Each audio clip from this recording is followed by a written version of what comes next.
Hello friends, आप सबका एक बार फिर से टेक्निकल ज्ञान के एक और नए फ्रेश वीडियो में आप सबका स्वागत है। आज हम एक बार फिर से उपस्थित हैं एक नए टॉपिक को लेकर, जो कि यूपी बोर्ड कक्षा 7 के विज्ञान के आखिरी चैप्टर है। जैसा कि पिछली वीडियो में हमने कक्षा 6 के विज्ञान के ही आखिरी चैप्टर को हमने पढ़ा था, आज हम कक्षा 7 के विज्ञान के आखिरी चैप्टर को पढ़ेंगे। आखिरी चैप्टर इसलिए क्योंकि कक्षा 6, कक्षा 7 और कक्षा 8 का आखिरी चैप्टर कंप्यूटर से रिलेटेड होता है। तो बहुत से स्टूडेंट इसके बारे में जानना चाहते थे, तो पिछली वीडियो हमने कक्षा 6 पर बनाया। आज कक्षा 7 पे ये वीडियो होगी। ये यूपी बोर्ड के कक्षा 7 के विद्यार्थियों के लिए महत्वपूर्ण वीडियो है। साथ ही साथ जो लोग कक्षा 6 की वीडियो देख चुके हैं या जिन्हें उसे आगे जानने की ज़रूरत है या जानकारी रखना चाहते हैं, वो इस वीडियो को जरूर देखें। तो चलिए शुरू करते हैं। सबसे पहले बात करते हैं आज के हाइलाइट्स की। क्या क्या चीज़ें हम आज पढ़ेंगे, जिनमें सबसे पहला टॉपिक हमारा होगा वो होगा इनपुट एवं आउटपुट डिवाइस। दूसरे की टॉपिक की बात करें वो हमारा होगा माउस, कीबोर्ड, सीपीयू और मॉनिटर क्या होते हैं। इसके बाद कंप्यूटर को ऑन ऑफ करना और साथ ही साथ हम आखिरी में कंप्यूटर सॉफ्टवेयर का परिचय एवं सिस्टम के अनुप्रयोग पढ़ेंगे। यहाँ स्क्रीन पे आप लेफ्ट साइड में एक बारकोड देख पा रहे होंगे। अगर आप इस चैप्टर को डाउनलोड करना चाहते हैं तो आप इसे स्कैन करके आसानी से डाउनलोड कर सकते हैं। तो चलिए शुरू करते हैं। सबसे पहले बात करते हैं पिछले कक्षा की कुछ चीज़ों के बारे में। यहाँ देखने को मिला या आप जानते हैं, पिछली कक्षा में आप पढ़ चुके हैं कि कंप्यूटर के अनेक प्रकार के डिवाइस का प्रयोग होता है। कंप्यूटर में अनेक प्रकार के डिवाइस का प्रयोग होता है। यह अनेक प्रकार के इलेक्ट्रॉनिक एवं विद्युत उपकरणों से मिलकर बना होता है। यानी जिस डिवाइस को हम कंप्यूटर कहते हैं या जिन जिन डिवाइसों का हम इस्तेमाल करके कंप्यूटर बनाते हैं, वो सारे इलेक्ट्रॉनिक होते हैं और विद्युत उपकरण से बने होते हैं, जिनमें keyboard, mouse, CPU, monitor, speaker आदि के भाग होते हैं। प्रत्येक भाग के अलग अलग कार्य निर्धारित निश्चित होते हैं। यह सामूहिक रूप से मिलकर एक सिस्टम की तरह कार्य करते हैं। इनमें input device, output device, processing unit एवं मेमोरी होते हैं। इनका उद्देश्य कार्य को तीव्र एवं शुद्ध तरीके से करना होता है। यानी पिछली क्लास में जो चीजें आपको बताई गई, उन सारी चीजों के बारे में यहाँ पे छोटी सी बात में खत्म किया गया। अगर आपने पिछले क्लास की वीडियो नहीं देखी है तो आप अंत में आई बटन पे जाकर आप वहां से उस वीडियो को देख सकते हैं। आगे बढ़ते हैं और बात करते हैं। सबसे पहला टॉपिक वो है आपका इनपुट एवं आउटपुट डिवाइस, जिसमें सबसे पहले हम जानेंगे इनपुट डिवाइस किसे कहते हैं। तो कंप्यूटर में जिस डिवाइस द्वारा निर्देश दिए जाते हैं उन्हें हम इनपुट डिवाइस कहते हैं। कंप्यूटर में जब भी हम कोई डेटा एंट्री कराते हैं या देते हैं, उसके लिए हमें एक डिवाइस की आवश्यकता होती है और उसी डिवाइस को हम इनपुट डिवाइस कहते हैं। साथ ही साथ किसी भी निर्देश एवं डाटा को इनपुट डिवाइस के माध्यम से ही कंप्यूटर को उपलब्ध कराया जाता है। यानी कंप्यूटर को कोई भी आप जानकारी देना चाहते हैं, कंप्यूटर को कोई भी कार्य देना चाहते हैं, उसके लिए आपको जिस डिवाइस की आवश्यकता होगी या जिस डिवाइस का आप प्रयोग करेंगे, वो डिवाइस इनपुट डिवाइस कहलाएगा। इनपुट उपकरणों का प्रयोग कंप्यूटर में आंकड़े डालने के लिए किए जाते हैं। कंप्यूटर में इनपुट डिवाइस का प्रयोग हम कंप्यूटर को आंकड़े देने के लिए करते हैं, जिस पे वो कार्य कर सके। कंप्यूटर में अनेक प्रकार के इनपुट डिवाइसों का प्रयोग किया जाता है, जैसे कीबोर्ड, माउस, स्कैनर आदि।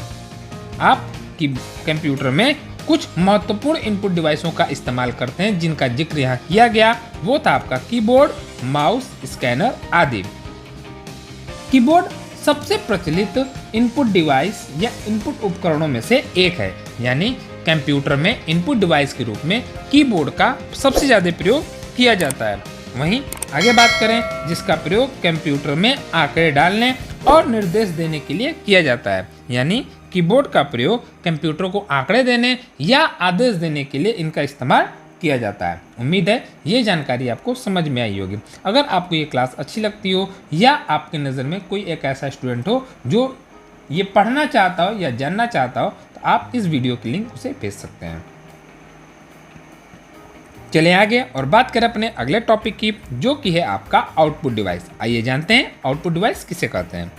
कंप्यूटर में वे डिवाइस जिनके माध्यम से हम निर्देशों का अंतिम निष्कर्ष या परिणाम प्राप्त करते हैं, उसे आउटपुट डिवाइस कहते हैं। यानी जिस डिवाइस पे हमें परिणाम प्राप्त होते हैं या जिसके माध्यम से परिणाम प्राप्त होते हैं, वो डिवाइस हमारे आउटपुट डिवाइस कहलाते हैं।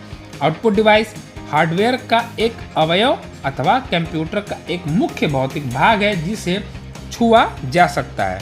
यहीं हार्डवेयर के माध्यम से यहाँ ये बताया जा रहा है कि आउटपुट डिवाइस जो है वो एक हार्डवेयर का अवयव है, यानी हार्डवेयर के रूप में एक ऐसा डिवाइस जो हमें जवाब देने का कार्य करता है या कंप्यूटर का मुख्य भौतिक भाग कहलाता है जिसे हम छू सकते हैं, वो आपका क्या कहलाएगा? आउटपुट डिवाइस कहलाएगा। ध्यान दीजिएगा, इनपुट डिवाइस भी भौतिक रूप में होता है और जिसे हम छू सकते हैं, लेकिन यहाँ बात आउटपुट की कर रहे हैं तो वो भौतिक रूप में भी क्या करता है? हमें परिणाम देता है, या जिस डिवाइस का भौतिक रूप में हम क्या करते हैं? छू सकते हैं, देख सकते हैं और उस डिवाइस का उपयोग परिणाम प्राप्त करने में किया जाता है, वो डिवाइस हमारा आउटपुट डिवाइस कहलाता है। यह सूचना के किसी भी भाग तथा प्रकार जैसे ध्वनि, डाटा, मेमोरी आदि को प्रदर्शित कर सकता है। यानी आउटपुट डिवाइस जो है वो ध्वनि, डाटा, मेमोरी आदि को प्रदर्शित कर सकता है, आउटपुट के रूप में या परिणाम के रूप में क्या कर सकता है? प्रदर्शित कर सकता है। तो ये जानकारी इनपुट और आउटपुट की थी। अब चले आगे और बात करें अगले डिवाइस की, जो कि है हमारा माउस। आइए जानते हैं माउस किसे कहते हैं। माउस कंप्यूटर की सर्वाधिक प्रचलित पॉइंटिंग डिवाइस है जिसका प्रयोग चित्र या ग्राफिक बनाने के साथ साथ किसी बटन या मेन्यू पर क्लिक करने के लिए किया जाता है। इसकी सहायता से हम कीबोर्ड का प्रयोग किए बगैर बिना अपने पीसी को नियंत्रित कर सकते हैं। सबसे पहले हम आपको बता दें कि माउस जो है वो आपका एक पॉइंटिंग डिवाइस के रूप में भी जाना जाता है। यानी अगर पॉइंटिंग डिवाइस अगर आप कहीं लिखा मिले तो आप समझ लीजिएगा कि वो एक माउस है। या जो डिवाइस पॉइंट पे वर्क करते हैं या कर्सर के रूप में कार्य करते हैं वो हमारे क्या कहलाते हैं? पॉइंटिंग डिवाइस कहलाते हैं, जिसको आप स्क्रीन पे देखते होंगे एरो के रूप में बने होते हैं। जैसा भी आप स्क्रीन पे देख पा रहे हैं, ये एरो जैसे आ रहा है, ठीक इसी प्रकार का कुछ एरो आपको कंप्यूटर स्क्रीन पे भी नजर आता है और इसे नियंत्रित करने के लिए जिस डिवाइस का हम इस्तेमाल करेंगे वो डिवाइस हमारा पॉइंटिंग डिवाइस कहलाएगा। साथ ही साथ ये भी बताया गया इसका प्रयोग हम चित्र, ग्राफिक्स बनाने के साथ साथ किसी बटन या मेन्यू को क्लिक करने के लिए भी किया जाता है। यानी कंप्यूटर में कोई मेन्यू जिसे क्लिक करना है आपको, तो आप क्या कर सकते हैं? इसका इस्तेमाल कर सकते हैं। आगे ये भी आपको बताया गया कि आप बिना कीबोर्ड के आप माउस की सहायता से अपने पर्सनल कंप्यूटर को क्या कर सकते हैं? नियंत्रित कर सकते हैं। आगे देखें, माउस में 2 या 3 बटन होते हैं जिनकी सहायता से कंप्यूटर को निर्देश दिए जाते हैं। माउस में आपको किसी माउस में 2 या किसी माउस में 3 बटन देखने को मिलते हैं जिनके इस्तेमाल से हम या जिनकी सहायता से हम कंप्यूटर को निर्देश देने का कार्य करते हैं। माउस को घुमाने या हिलाने पे कंप्यूटर पर पॉइंटर उसी अनुसार घूमता है। माउस के नीचे की ओर रबड़ की बॉल लगी होती है। समतल सतह पर माउस को हिलाने पर ये गेंद घूमती है। सबसे पहले आप ये जान लें, माउस जो है उसको आप जिस दिशा की तरफ, यानी ये आपको जो माउस स्क्रीन पे नजर आ रहा है, ये माउस आप जिस दिशा की तरफ घुमाएंगे आपका पॉइंट जो स्क्रीन पे नजर आ रहा है, एरो जो नजर आ रहा है वो उसी दिशा में घूमेगा। यहाँ पे एक और बात बताई गई, माउस के नीचे एक रबड़ की गेंद लगी होती है। समतल सतह पर माउस को हिलाने पर वो गेंद घूमती है। ये एक मैकेनिकल माउस की बात की जा रही है। आज के समय में जो आप माउस इस्तेमाल करते हैं वो ऑप्टिकल माउस होता है जिसके नीचे लाइट लगी होती है। तो आप इस चीज़ को भी ध्यान से समझिएगा, ये माउस का एक प्रकार है। यानी सारे माउस ऐसे ही नहीं होते हैं, ये उन माउसों में एक ये प्रकार है जिसके नीचे एक रबड़ की बॉल लगी होती है। कुछ उस प्रकार के माउस का ढांचा होता है और नीचे एक रबड़ की बॉल यानी उभरा हुआ एक भाग होता है जो जब सतह से टकराता है या सतह पे चलाने के बाद जब बॉल जिधर घूमता है, आपका कर्सर या स्क्रीन पे दिखने वाला एरो जो होता है उसी दिशा में क्या करता है? कार्य करता है। आगे चलें, बात करें माउस के प्रकार की। यहाँ दिया है माउस प्रायः 3 प्रकार के होते हैं। पहला आपका मैकेनिकल माउस, जिसके बारे में हमने बताया, ये जो आपके लाइन थी ये आपके मैकेनिकल माउस की थी। उसके बाद था आपका प्रकाशीय माउस और तीसरा है आपका तार रहित माउस जिसे हम वायरलेस माउस के नाम से जानते हैं, और प्रकाशीय माउस जिसे हम ऑप्टिकल माउस के नाम पे जानते हैं। तो यहाँ पे ये तीनों माउस आपके क्या होते हैं? इस्तेमाल में लाए जाते हैं। आइए जानते हैं एक एक करके इनके बारे में।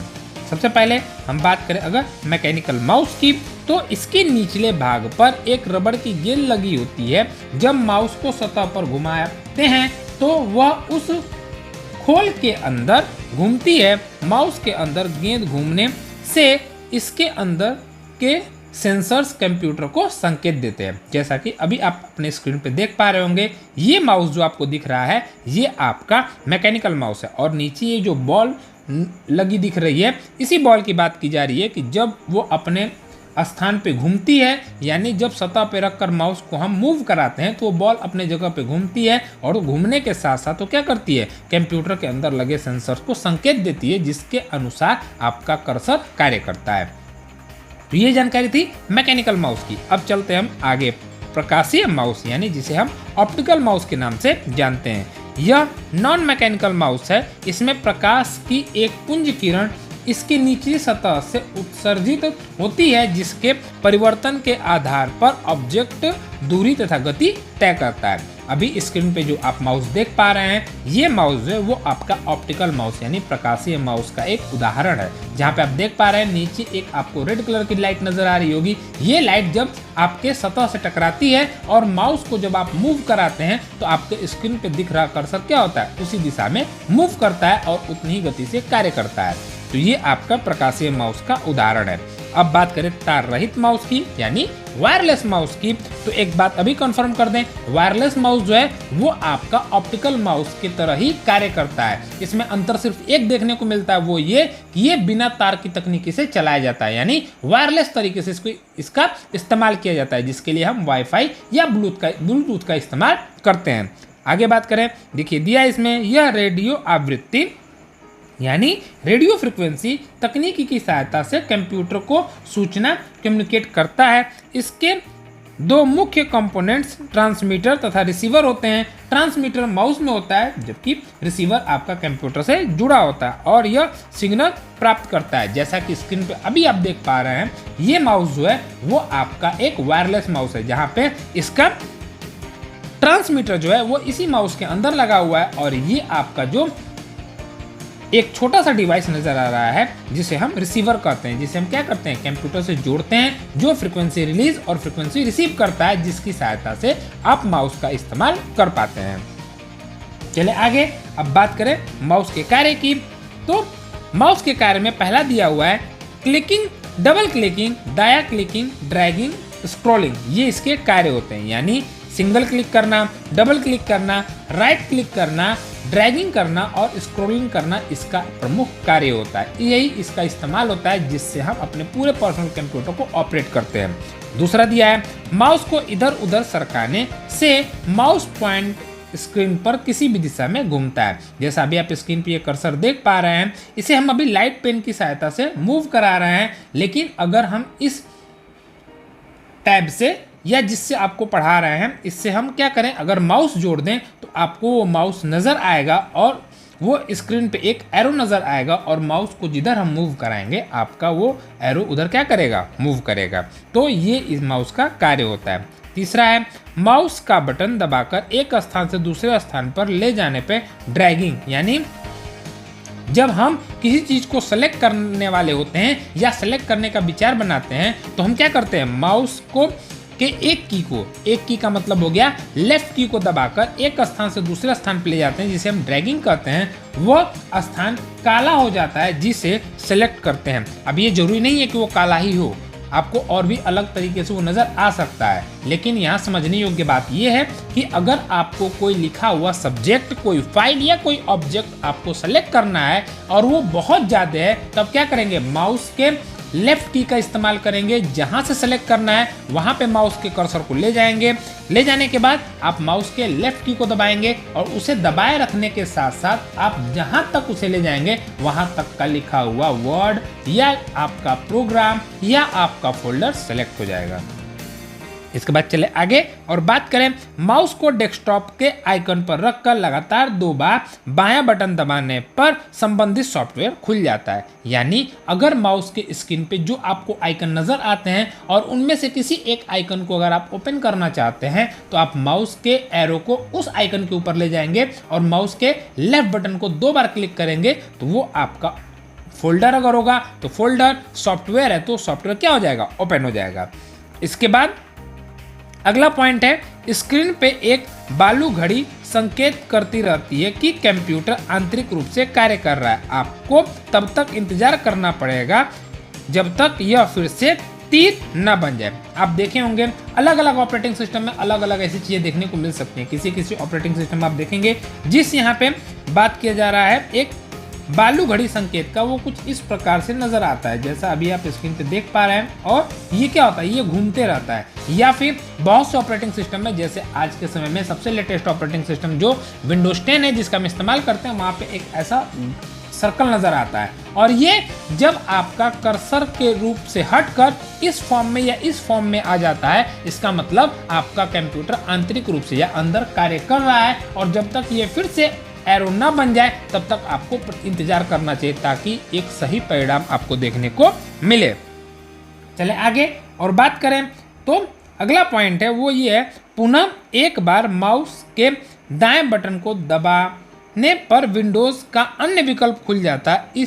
यह इस बात में निर्भर करता है कि स्क्रीन पर विंडोज खुला हुआ है या कोई ऑप्शन या सॉफ्टवेयर है। तो एक बात मैं आपको फिर बता दूं कि यहाँ पे ये जिस चीज़ की बात कर रहा है, जब भी आप किसी एप्लीकेशन को ओपन करते हैं तो ओपन करने के लिए जैसा हमने आपको बताया कि आप माउस के लेफ्ट बटन को 2 बार क्लिक करेंगे। वहीं अगर आप मेन्यू ऑप्शन के तहत उसे ओपन करना चाहते हैं या उस मेन्यू ऑप्शन के तहत और भी कोई कार्य आप करना चाहते हैं, तब आप माउस के राइट बटन को क्लिक करेंगे। राइट बटन को क्लिक करने के बाद आपको एक ऑप्शन नजर आएगा और उनमें अलग अलग कार्य दिए गए होते हैं जिनका आप इस्तेमाल कर सकते हैं। लेकिन एक बात का ध्यान दीजिएगा, वो ये कि अगर आप यह किसी आइकन पे अप्लाई करते हैं तो उस आइकन से रिलेटेड आपके मेन्यू बार खुलेंगे, और अगर किसी सॉफ्टवेयर के अंदर ये कार्य अप्लाई करते हैं तो आपको उस सॉफ्टवेयर के अंतर्गत आपको वो कार्य देखने को मिलेंगे। या फिर आप एकदम खाली स्क्रीन पे ये चीज अप्लाई करेंगे तो आपको उस स्क्रीन के अकॉर्डिंग मेन्यू बार देखने को मिलेंगे। तो ये अलग अलग हो सकते हैं, डिपेंड करता है कि आप इसका इस्तेमाल किस जगह पे कर रहे हैं। उम्मीद है ये जानकारी आपको अच्छे समझ में आई होगी। चलते हैं आगे और बात करते हैं अपने अगले डिवाइस की, जो कि है हमारा कीबोर्ड।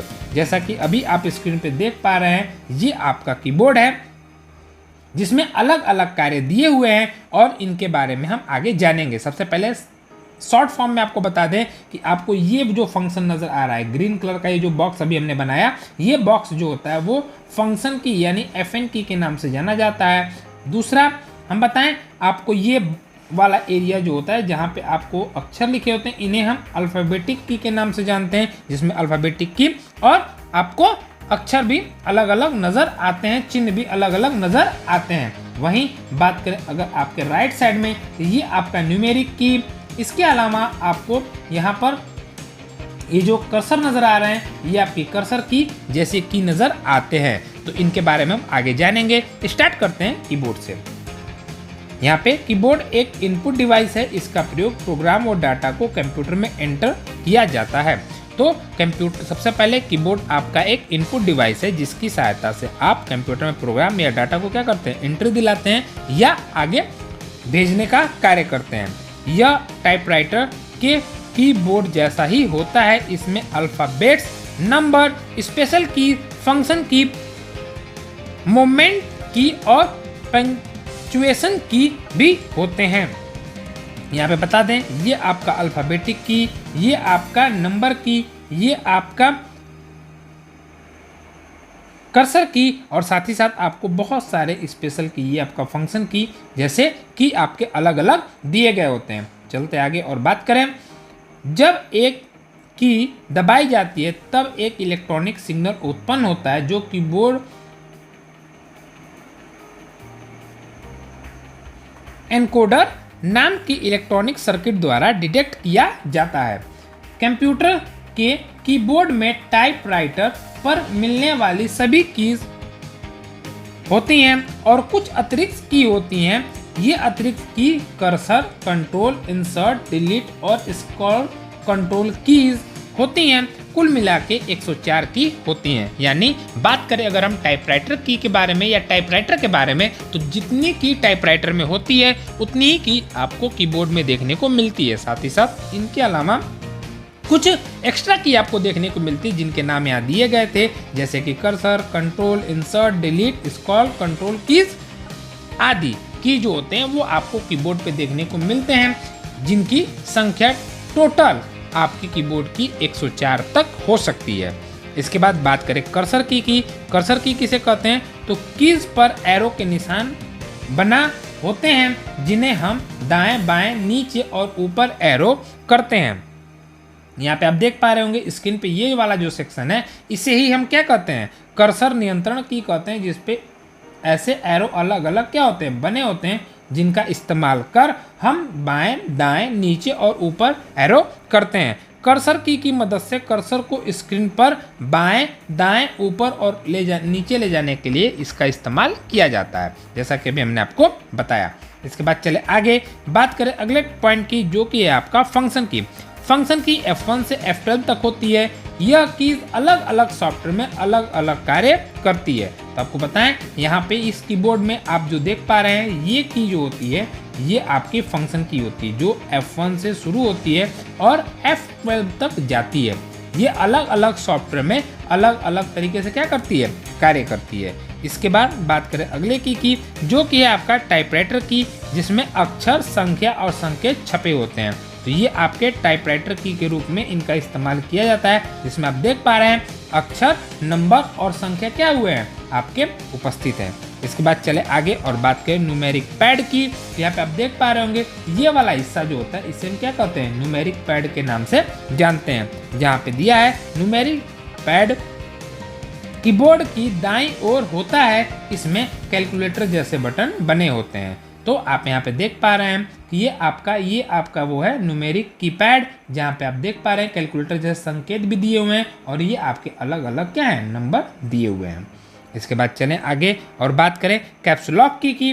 तो कैप्स लॉक की बटन को एक बार दबाकर छोड़ देने के बाद टाइप करने पे अक्षर कैपिटल में टाइप होने लगता है और पुनः बटन दबा के छोड़ देने पे टाइप करने पे शब्द छोटा टाइप होने लगता है। हम आपको इसको आसान भाषा में समझाएं तो कैप्स लॉक की जो होती है वो ऑन और ऑफ पे कार्य करती है। आप देखेंगे कीबोर्ड में एक संकेतिक की होती है जिसे हम इंडिकेटर लाइट के नाम से जानते हैं। जब आप कैप्स लॉक ऑन करेंगे वहां पे एक लाइट जल जाएगी। इसका अर्थ स्पष्ट होगा कि जब भी आप कोई की प्रेस करेंगे वो हमेशा कैपिटल लिखेगा और जब तक वो लाइट जलती रहेगी तब तक वो की क्या करेगा, कैपिटल लिखेगा। पुनः उस की को दबाने पे वो लाइट ऑफ हो जाएगी, जिसका मतलब ये कि उसके बाद दबाया जाने वाला कोई भी लेटर जो होगा वो आपका स्मॉल होगा। इसके बाद बात करें शिफ्ट की तो शिफ्ट की को दबाकर टाइप करने वाला अक्षर बड़ा टाइप होता है। देखिए ये आप बात समझ सकते हैं, लेकिन एक चीज और मैं आपको बता दूं कि यह जो है कैपिटल और स्मॉल दोनों लिखने में मदद करता है। कैसे, ध्यान से समझिए। पहले अगर आपका कैप्स लॉक ऑन होगा, यानी अगर आप कीबोर्ड पे ए प्रेस करते हैं तो कैपिटल होगा, अगर वो ऑफ होगा तो आपका स्मॉल होगा। और इसी के विपरीत जो है आपका शिफ्ट बटन कार्य करता है। यानी अगर कैप्स लॉक ऑन है मतलब अगर आपका कोई भी लेटर कैपिटल टाइप हो रहा है, उस वक्त अगर आप शिफ्ट की को दबाएंगे तो आप ए को स्मॉल लिखेंगे। और अगर कैप्स लॉक ऑफ है यानी उस वक्त जो लेटर है वो स्मॉल लिखा जा रहा है, उस वक्त अगर आप शिफ्ट का इस्तेमाल करेंगे तो वो जो होगा वो क्या होगा, कैपिटल होगा। तो इस बात का आपको ध्यान देना होगा। इसके बाद बात करें इंटर की तो इंटर की का इस्तेमाल दो कामों के लिए किया जाता है। आइए जानते हैं वो दो काम कौन कौन से हैं। तो पहला दिया हुआ है वो ये कि स्क्रीन पे लिखे निर्देश को इंटर बटन दबा के प्रोसेस तक भेजना। यानी जब हम कोई चीज कार्य करते हैं, जब कोई कार्य करते हैं और उस कार्य को आगे भेजना होता है तो हम इंटर बटन दबाते हैं ताकि वो डेटा क्या हो, प्रोसेस वाले कक्ष में चला जाए और वो सीपीयू उसका परिणाम ढूंढने की कोशिश करे। इसके बाद दूसरा दिया है अक्षर टाइप करने के बाद एंटर बटन दबाने पे कर्सर एक नई लाइन पे पहुंच जाता है। यानी जब आप टाइपिंग कर रहे होते हैं उस वक्त अगर एंटर बटन का इस्तेमाल करेंगे तो जो कर्सर है, कर्सर जो स्क्रीन पे हमेशा ब्लिंक करती रहती है और ये बताती है कि अगला आने वाला अक्षर कहाँ टाइप होगा, वो एंटर बटन दबाने के बाद अगली लाइन में चला जाता है। इसके बाद डिलीट की क्या होता है, तो स्क्रीन पे लिखा हुआ अक्षर मिटाने के लिए हम क्या करते हैं, डिलीट की का इस्तेमाल करते हैं। लेकिन ध्यान दीजिएगा, डिलीट की का इस्तेमाल तभी आप कर पाएंगे जब वो अक्षर, जब वो सेंटेंस या जब वो पैराग्राफ सेलेक्ट होगा। जब तक सेलेक्ट नहीं है आप उसे डिलीट नहीं कर पाएंगे। अब बात करें बैक स्पेस की तो बैक स्पेस दबाने से कर्सर एक अक्षर पीछे आ जाता है तथा जिस अक्षर पे कर्सर पहले था वो मिट जाता है। इसके अलावा भी की होते हैं जो अलग अलग कार्य के लिए प्रयुक्त होते हैं या अलग अलग कार्य के लिए इस्तेमाल किए जाते हैं। लेकिन अगर हम बात करें बैक स्पेस की मान लीजिए ये कर्सर आपका यहाँ ब्लिंक कर रहा है और ये हमेशा राइट साइड से लेफ्ट साइड की तरफ कार्य करेगा। इस बात का हमेशा ध्यान दीजिएगा, ये कभी लेफ्ट से राइट की तरफ नहीं कार्य करेगा, राइट से लेफ्ट की तरफ कार्य करेगा। यानी मैं उदाहरण के तौर पर समझाऊं, अगर आपको ये पूरी लिखी हुई लाइन अगर आपको मिटानी है, ये अभी आप देख पा रहे होंगे, ये जो पूरा बैक स्पेस अगर आपको मिटाना है तो आपको कर्सर को ये आखिरी लाइन जहां है दिया हुआ है यहाँ पे रखना होगा। इसके बाद ये क्या करेगा, आपका राइट से लेफ्ट की तरफ एक एक करके मिटाना शुरू करेगा और आखिरी तक जाएगा। अगर वो बैक स्पेस के ठीक बगल में है तो सिर्फ इतने ही अक्षर को या शब्द को क्या करेगा, वो मिटाएगा और दोबारा पुनः कर्सर को आपको आखिरी लाइन पे लाके रखना होगा। तो ये ध्यान दीजिएगा कि कर्सर हमेशा राइट से लेफ्ट की तरफ ही क्या करता है, कार्य करता है, और ये एक एक अक्षर को क्या करता है, डिलीट करता है तब तक जब तक या तो पूरा आपका वो वर्ड या सेंटेंस खत्म ना हो जाए या तो आप की को दबाना छोड़ न दें। इसके बाद चलते हैं आगे और बात करते हैं अपने अगले हेडिंग की, जो कि है आपका सेंट्रल प्रोसेसिंग यूनिट यानी सीपीयू। अब सीपीयू के बारे में बात करें, अब तक हमने इनपुट को जाना, इनपुट से रिलेटेड कुछ चीज़ों को जाना, फिर हमने आउटपुट को जाना, उससे रिलेटेड चीज़ों को जाना। अब हम बात करेंगे, हमने अभी सिर्फ इनपुट के बारे में पढ़ा और इनपुट के कुछ इंपॉर्टेंट की के बारे में पढ़ा। अब हम बात करेंगे अगले टॉपिक की, जो कि है हमारा सेंट्रल प्रोसेसिंग यूनिट यानी सीपीयू के बारे में। आइए जानते हैं सीपीयू क्या होता है और इसके बाद हमें आउटपुट देखने को मिलेगा। तो बात करें सीपीयू, एक कंप्यूटर का मस्तिष्क होता है। इसका मुख्य कार्य प्रोग्राम को चलाना और अन्य सभी घटक जैसे मेमोरी, कीबोर्ड और प्रिंटर आदि को कंट्रोल करना होता है। चले नीचे तो आपको दिखाएंगे, ये आपका सीपीयू का वो बॉक्स होता है जिसे हम कंप्यूटर की मस्तिष्क कहते हैं, जहाँ पे आपके सारे इनपुट और आउटपुट डिवाइस क्या होते हैं, जोड़े गए होते हैं, जिनको ये क्या करता है, कंट्रोल करता है और आपके द्वारा दिए गए कार्य को क्या करता है, ये प्रोसेस करता है। आगे बात करें तो यह कंप्यूटर की यह यूनिट अंकगणितीय तार्किक नियंत्रण से जुड़े कार्य को इनपुट कार्य आउटपुट कार्य संपन्न करती है। यानी यह अंकगणितीय और तार्किक नियंत्रण को इनपुट और आउटपुट की सहायता से क्या करती है, संपन्न करती है। यानी सवाल के शुरू होने से लेकर जवाब मिलने तक के कार्य क्या करता है, ये सीपीयू आपका करता है। इसे आमतौर पे प्रोसेसर के रूप में भी जाना जाता है। इसके अंदर जो एक डिवाइस लगी होती है जिसे प्रोसेसर कहते हैं, वो इन सारे कार्यों को संपन्न करता है।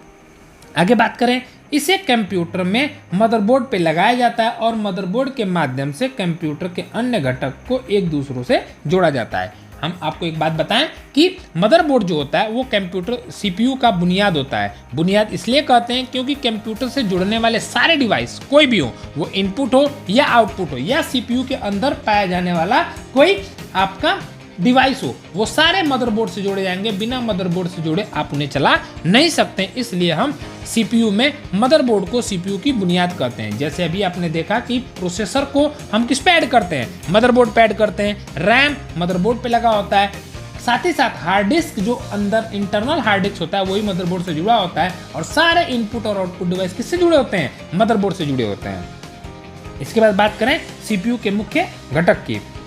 सीपीयू के मुख्य घटक में है कि अंकगणितीय तर्क, जिसे हम ALU यानी अर्थमेटिक लॉजिक यूनिट की सहायता से कंप्लीट करते हैं। Processor register control unit CPU के मुख्य घटक है। यानी ALU, CU और मेमोरी जो है वो क्या है, आपके सीपीयू के मुख्य घटक हैं।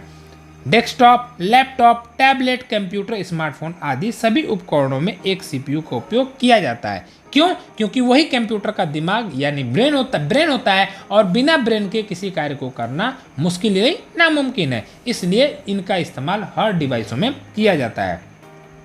अब चलें आगे और बात करें अगली हेडिंग की, जो कि है हमारा मॉनिटर। मॉनिटर क्या होता है, तभी आप स्क्रीन पे देख पा रहे हो, ये मॉनिटर जो है वो आपका CRT है और ये मॉनिटर आपका LED या LCD हो सकता है। आगे बात करें तो मॉनिटर कंप्यूटर का एक मुख्य आउटपुट डिवाइस है। कंप्यूटर पर किए जाने वाले प्रत्येक कार्य को यहाँ दिखाया जाता है। इसके द्वारा प्रयोगकर्ता और कंप्यूटर के बीच संबंध स्थापित होता है। मॉनिटर डाटा और सूचनाओं को प्रदर्शित करता है। यह कलर या ब्लैक एंड वाइट टाइप के अनुसार के पिक्चर को दिखाता है। Colour monitor black and white monitor से अधिक कीमती होते हैं। जब भी आप कुछ कीबोर्ड पर टाइप करते हैं तो आप स्क्रीन पर उसे देख सकते हैं। इसकी संरचना टेलीविजन की तरह होती है। सामान्यतः मॉनिटर दो प्रकार के होते हैं, CRT एवं TFT। उम्मीद है ये चीज़ आपको समझ में आई होगी। यहाँ सिर्फ बात मॉनिटर की गई है और ये बताया गया है कि आपका मॉनिटर जो है वो कलर और ब्लैक एंड व्हाइट जैसी चीज़ों को भी दिखाने का कार्य करता है। अगर आप बात करें तो पहले ब्लैक एंड व्हाइट मॉनिटर भी आते थे और कलर मॉनिटर भी आते थे, तो ब्लैक एंड व्हाइट हमेशा कलर से क्या होता था, सस्ता होता था। अब चले आगे बात करें कि मॉनिटर जो 2 प्रकार के होते हैं उनमें दिया आपका CRT एवं TFT। अब बात करते हैं अपनी अगली हेडिंग की, जो है कंप्यूटर को ऑन और ऑफ करना। आइए जानते हैं कंप्यूटर को ऑन और ऑफ कैसे करते हैं। तो कंप्यूटर के CPU के मुख्य रूप में पावर ऑन बटन होता है। कभी कभी यह बटन CPU के पीछे की ओर लगा होता है। इस बटन को दबाने पे कंप्यूटर में विद्युत संचार होने लगता है तथा वो कार्य करने के लिए तैयार हो जाता है। इस बटन को पुनः दबाने पे कंप्यूटर बंद हो जाता है। रीसेट बटन द्वारा बिजली से बिना संपर्क तोड़े आप कंप्यूटर को दोबारा चालू कर सकते हैं। आइए इनके बारे में थोड़ा सा आपको अच्छे से बताते हैं। आप यहाँ पे देख पा रहे हैं ये आपका CPU है, जहाँ पे बताया गया कि ये आपका पावर ऑन बटन है। कभी कभी किसी CPU में ये आपको पीछे भी देखने को मिल सकता है।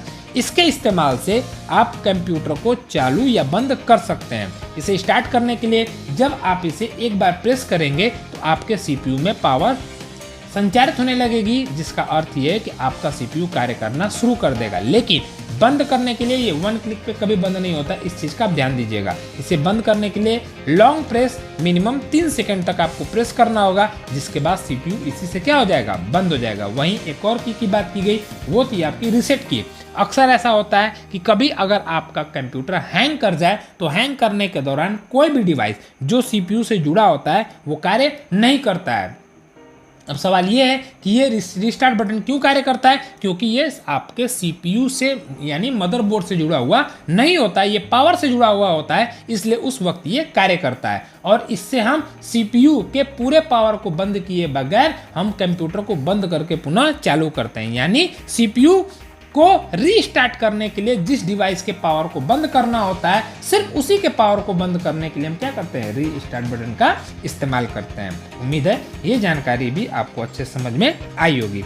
अब बात करते हैं अपने अगली हेडिंग की, जो कि है कंप्यूटर सॉफ्टवेयर। आइए जानते हैं कंप्यूटर सॉफ्टवेयर क्या होते हैं। निर्देशों का एक समूह जो एक विशेष कार्य को करता है, प्रोग्राम या सॉफ्टवेयर कहलाता है। प्रोग्राम के निर्देश कंप्यूटर को इनपुट कार्य करने, डाटा को प्रोसेस करने तथा रिजल्ट को आउटपुट करने के लिए निर्देशित करते हैं। कंप्यूटर सॉफ्टवेयर परिणाम को भी निर्धारित करता है। सबसे पहले हम बता दें कि कंप्यूटर सॉफ्टवेयर बनने से पहले आपका अनुदेश और प्रोग्राम से होकर सॉफ्टवेयर बनता है। सबसे पहले हमारा होता है अनुदेश। अनुदेश क्या होता है, तो कंप्यूटर को दिया गया आदेश जो होता है वो आपका अनुदेश कहलाता है। और अनुदेशों का जो समूह होता है उस समूह से मिलकर एक प्रोग्राम बनता है। और जब अनुदेशों का सेट या प्रोग्रामों का समूह जो होता है वो आपका सॉफ्टवेयर कहलाता है। तो एक सॉफ्टवेयर जो होता है वो आपके कंप्यूटर के इनपुट आउटपुट जैसे कार्यों को देखता है, चलाता है और उनके बीच अंतर संबंध स्थापित करके उन्हें बेहतर तरीके से कार्य करने में मदद करता है। साथ ही साथ रिजल्ट किस प्रकार से आना चाहिए, कैसे आना चाहिए, ये भी आपका सॉफ्टवेयर डिसाइड करता है, जो कि आपको इस हेडिंग में बताया गया है। चलें आगे और बात करें। जिस प्रकार मनुष्य किसी कार्य को करने के लिए चीजों को आंखों से देखता है, आवाजों और कानों से सुनता है तथा नाक से सूंघता है, तत्पश्चात वो अपने मस्तिष्क में उन पर विचार करता है। विचार करने के बाद उसका उत्तर देता है। ठीक उसी प्रकार कंप्यूटर भी कार्य करने के लिए डेटा को कीबोर्ड, माउस, स्कैनर आदि के माध्यम से लेता है। तत्पश्चात CPU में उसका प्रोसेस करता है एवं प्रोसेस करने के बाद उत्तर मॉनिटर पे क्या करता है, वो देता है।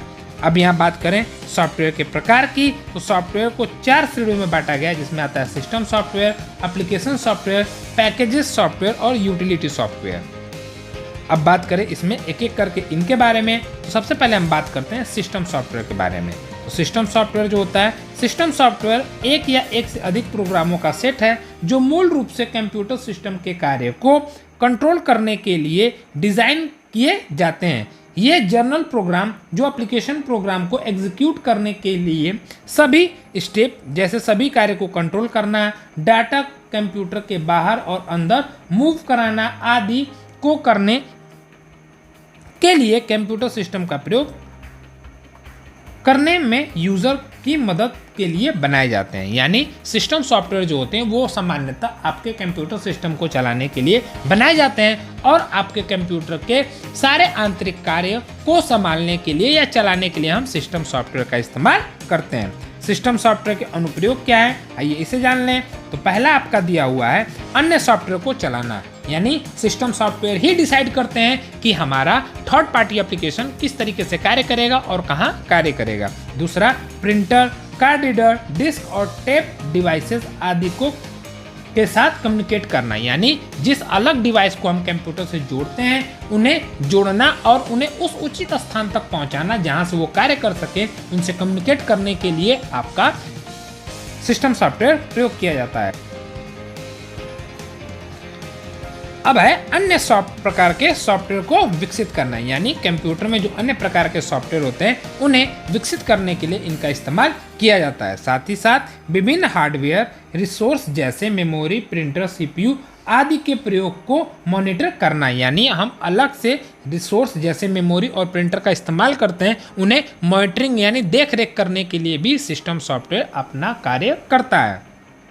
इसके बाद है इस तरह सिस्टम सॉफ्टवेयर कंप्यूटर सिस्टम के कार्य को अधिक कुशल एवं प्रभावी बनाते हैं।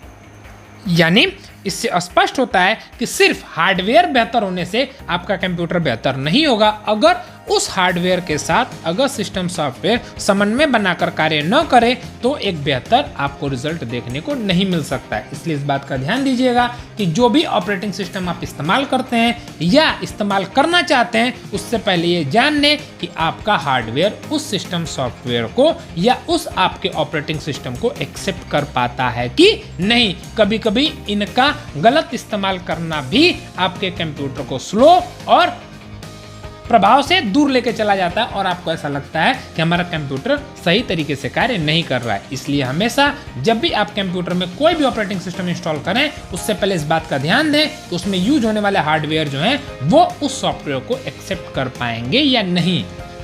यानी अगर आप कंप्यूटर में कोई भी ऑपरेटिंग सिस्टम इस्तेमाल करते हैं तो वो इंस्टॉल होगा, चलेगा, लेकिन उसके स्पीड पे उसका असर पड़ेगा जिससे आपका कार्य बेहतर तरीके से नहीं होगा। इसीलिए दिया है यहाँ पे कि सिस्टम सॉफ्टवेयर जो है वो कंप्यूटर सिस्टम के साथ कार्य को अधिक कुशल एवं प्रभावी बनाते हैं तब जब आपका हार्डवेयर के अनुसार ही उसमें सिस्टम सॉफ्टवेयर का इस्तेमाल किया जाए। चले आगे तो बात करें, ये चैप्टर यहीं पे आपका समाप्त हुआ और हमने आज क्या क्या सीखा उस पर बात कर लें। तो पहला था हमारा कि कंप्यूटर में जिन डिवाइसों के द्वारा निर्देश दिए जाते हैं उन्हें इनपुट डिवाइस कहते हैं। किसी भी निर्देश एवं डाटा को इनपुट डिवाइस के माध्यम से कंप्यूटर में उपलब्ध कराया जा सकता है। यानी पहली चीज़ कि अगर हम कंप्यूटर को कोई कार्य देते हैं या निर्देश देते हैं उसके लिए हमेशा हमें एक डिवाइस की जरूरत पड़ेगी जिसे हम इनपुट डिवाइस कहेंगे और वह इनपुट डिवाइस के माध्यम से ही हम डाटा को कंप्यूटर में प्रवेश करा सकते हैं। दूसरा चीज़ हमने सीखा, मॉनिटर कंप्यूटर का मुख्य आउटपुट डिवाइस है जो कंप्यूटर पर किए जाने वाले प्रत्येक कार्य को ये दिखाता है। इसकी संरचना टेलीविजन की तरह होती है, यानी हमने इनपुट की सहायता से कंप्यूटर को सवाल तो दिया लेकिन वो कार्य देखने के लिए हमें जिस डिवाइस की सहायता लेनी होती है वो हमारा मॉनिटर कहलाता है, जो कि एक प्रमुख आउटपुट डिवाइस है जिसकी संरचना टीवी की तरह हमें दिखाई देती है।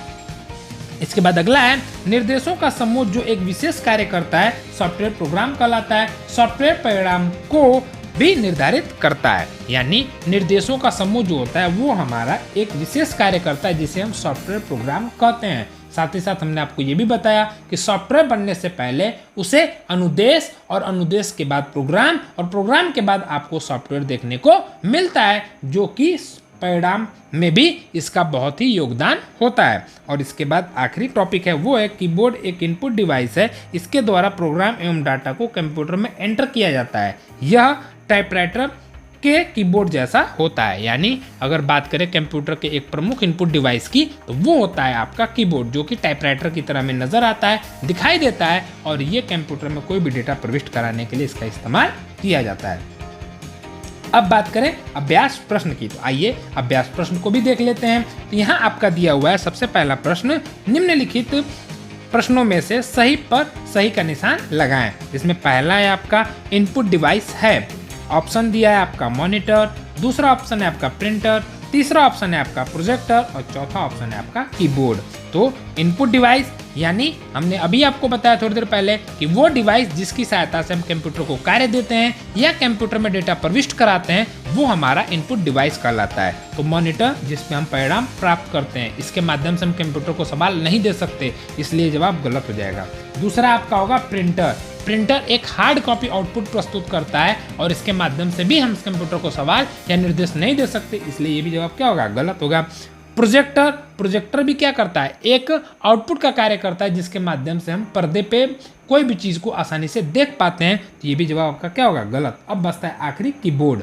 कीबोर्ड टाइपराइटर की तरह होता है और इसकी सहायता से हम कंप्यूटर को निर्देश या आदेश देते हैं जिससे हमारे कार्य होते हैं। तो ये हमारा क्या होगा, राइट आंसर होगा, यानी कीबोर्ड जो है आपका वो क्या हो जाएगा, राइट आंसर हो जाएगा। इसके बाद बात करें अपने अगले सवाल की, जो कि है आपका रीसेट बटन का प्रयोग किया जाता है।